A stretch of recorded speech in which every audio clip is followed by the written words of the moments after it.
Cops bragging about pot bust on Facebook get owned by a fellow cop. What a waste.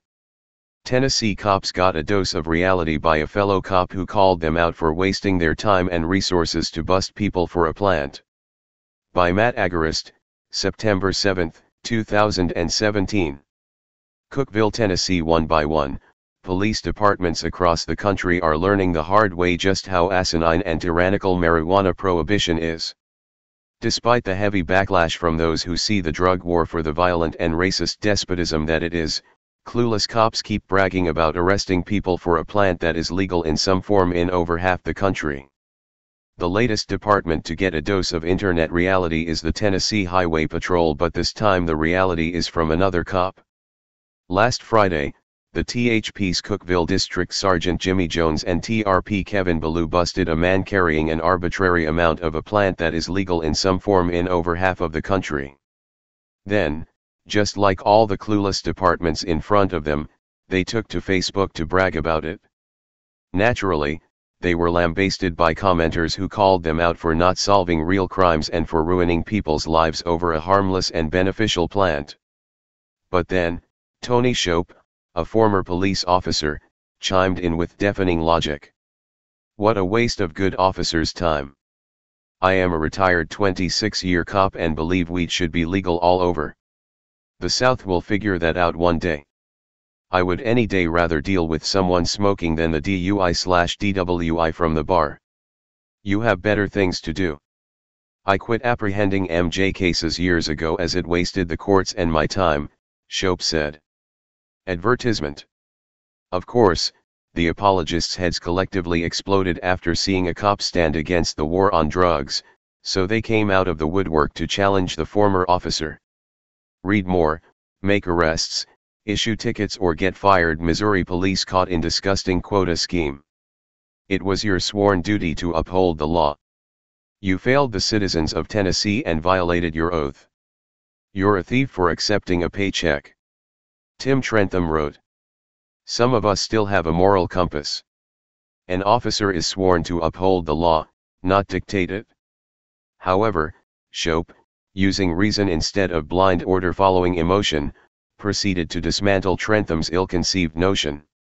Quoting Trentham, an officer is sworn to uphold the law, not dictate it. Shope replied by noting that an officer is granted discretionary authority to either write the case or not write the case. I worked narcotics for years. In those years I never saw a judge accept a petty MJ case and simply threw them out. Petty being less than 2.5 ounces. I was a federal agent, so do not quite judge me for my paycheck. We had policies also. Even with his polite reason and facts, Shope still found himself on the receiving end of blind ignorance, with people claiming that he is a bad cop and that those who want cops to stop kidnapping, caging, and killing people for possessing a plant must be on drugs. Sadly, as illustrated by the continuous stream of Facebook posts of cops bragging about weed busts, Americans still don't get it. They remain blinded by the constant bombardment of anti-cannabis propaganda and refuse to question their government on high. If these same people would take the time to research how enforcing the war on drugs actually creates criminals and leads to more serious crimes like rape and murder going unsolved, we could have a revolution overnight. Read more. Video of child being tortured by officers exposes severe problem of putting kids in adult prisons. As TFTP has reported, when cops stop going after people for possessing substances deemed illegal by the state, real crimes are actually solved. In fact, a recent study out of Boston showed exactly that. The study indicated that the Boston Police Department has drastically increased the number of homicides they solved since they stopped making arrests for marijuana. The homicide clearance rate increased by 10% following the decriminalization of marijuana in the area. The BPD homicide unit increased the yearly Boston homicide clearance rate by nearly 10%, and by more than 18% when the clearance rate definition was extended to include those cases awaiting grand jury decisions, the study said. Civil asset forfeiture pays. Busting low-level drug dealers by the dozen and confiscating their drugs, guns, cars, houses, and money pays. Writing tickets for victimless crime pays. pulling you over for window tint, seat belts, arbitrary traveling speeds, and expired license plates.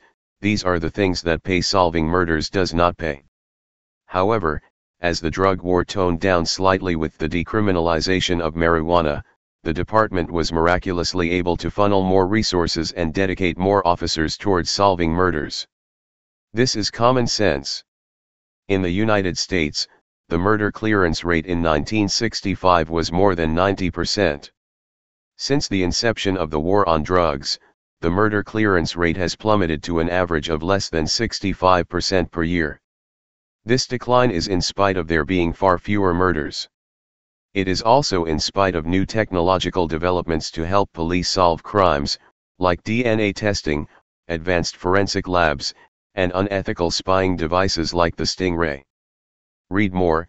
C-SPAN video of voter fraud in Iowa proves your votes mean absolutely nothing.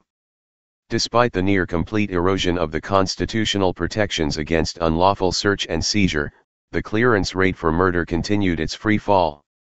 This highlights the fact that no matter how many rights are given up or freedoms diminished, police cannot guarantee your safety, and all of this is due to the war on drugs. The good news is people are waking up. In fact, as the Free Thought Project reported, a paradigm shift, according to a new Harvard-Harris poll, is taking place in the country. For the first time, 86% of Americans approve of some form of legal cannabis. Soon enough, the paradigm shift will overtake tyranny, and those who continue to go against the will of the people will be seen for the tyrants they are. To the Tennessee Highway Patrol and all other departments across America, we are pleading with you to stop this madness. Please, be on the right side of history and stop enforcing a law you know is immoral. America's freedom depends on it. Liberty is not granted through people enforcing immoral laws, it is taken when good people break bad laws. Over 40 years ago, US President Richard Nixon declared drug abuse public enemy number one, starting an unprecedented global campaign, the war on drugs. Today, the numbers are in. The war on drugs is a huge failure with devastating unintended consequences. It led to mass incarceration in the US, to corruption, political destabilization and violence in Latin America, Asia and Africa, to systemic human rights abuses across the world. It negatively affected the lives of millions of people. All of this while we waste billions of dollars every year only to create and fuel powerful drug cartels, while the goal of the war on drugs seems less achievable than ever: a world without drugs. How could this happen?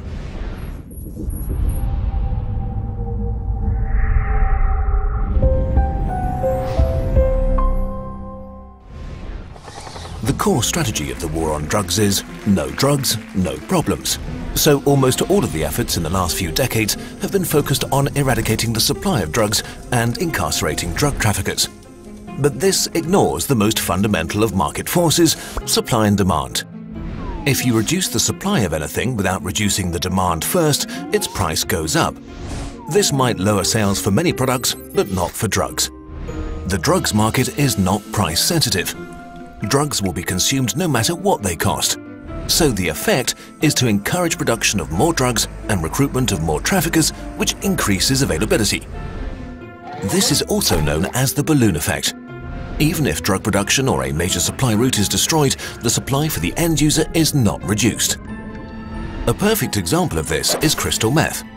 The US government tried to stop its production by strictly regulating the sale of chemicals used to manufacture the drug. This forced big meth producers out of business, but the unintended consequences were that thousands of small-scale operations started all over the country, mostly in small towns and rural communities, using chemicals that weren't regulated.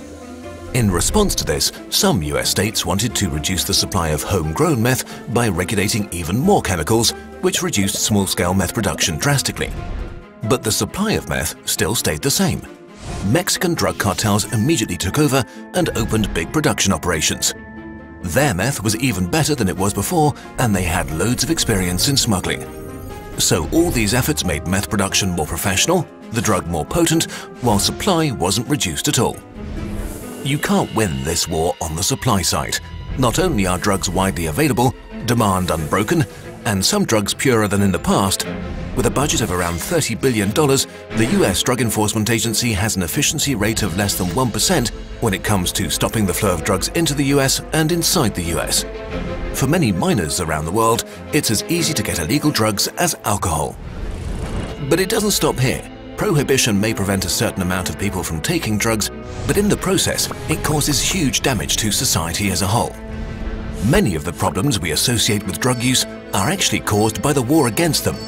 For example, prohibition makes drugs stronger. The more potent drugs you can store in as little space as possible, the more profit you'll make. It was the same during alcohol prohibition, which led to an increased consumption of strong liquor over beer. The prohibition of drugs also led to more violence and murders around the world. Gangs and cartels have no access to the legal system to settle disputes, so they use violence. This led to an ever-increasing spiral of brutality. According to some estimates, the homicide rate in the US is 25 to 75% higher because of the war on drugs. And in Mexico, a country on the front line, an estimated 164,000 have been murdered between 2007 and 2014. More people than in the war zones of Afghanistan and Iraq in the same period combined.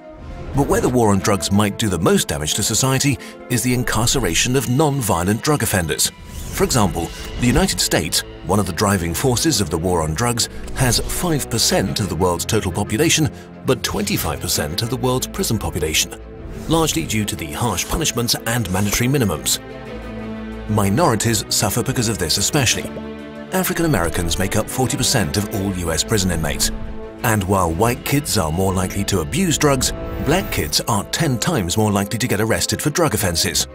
Okay, but is there actually something different we could do? Is there a way out of this mess? In the 1980s, Switzerland experienced a public health crisis related to heroin use. HIV rates skyrocketed and street crime became a problem. Swiss authorities tried a new strategy: harm reduction. They opened free heroin maintenance centers where addicts would be treated and stabilized. Here, people would be given free heroin of high quality, they would get clean needles and have access to safe injection rooms, showers, beds and medical supervision. Social workers helped them find housing and deal with other problems in their lives. The results were a sharp drop in drug-related crime, and 2/3 of the people in the centers got regular jobs because now they could focus on getting better instead of financing their addiction. Today, over 70% of all heroin addicts in Switzerland receive treatment. HIV infections have dropped drastically. Deaths from heroin overdoses have dropped by 50%. And drug-related street sex work and crime has been reduced enormously. So there are methods that are not only way cheaper, but also actually work instead of creating more problems. Drug prohibition led to a system that bulldozes human rights, costs vast sums of money, and creates a lot of human misery, all in pursuit of an unobtainable goal. After 40 years of fighting, it's time to finally end the war on drugs and move on to something better. This video was supported by the Open Society Foundations and by viewer donations on Patreon. If you want to learn more about how you can influence drug policy, check out the Stop the Harm campaign. We finally have some merchandise. If you want your own Kurzgesagt poster, t-shirt, mug or stickers of little monsters, you can get them now at the DFTBA store. Hey Charlotte County, this is Charlotte County COPWATCH, and I'd like to thank you for all your years of support through the years. As a result, this channel has grown and allowed me an equity partnership in carmarshal.com. Please take the time to check them out. They help you buy and sell your next car, even have a negotiating tool to save you from the hassle of haggling with multiple dealers. The link is in the description below. Please click and help support and give if you can too through PayPal or Patreon. Thanks again.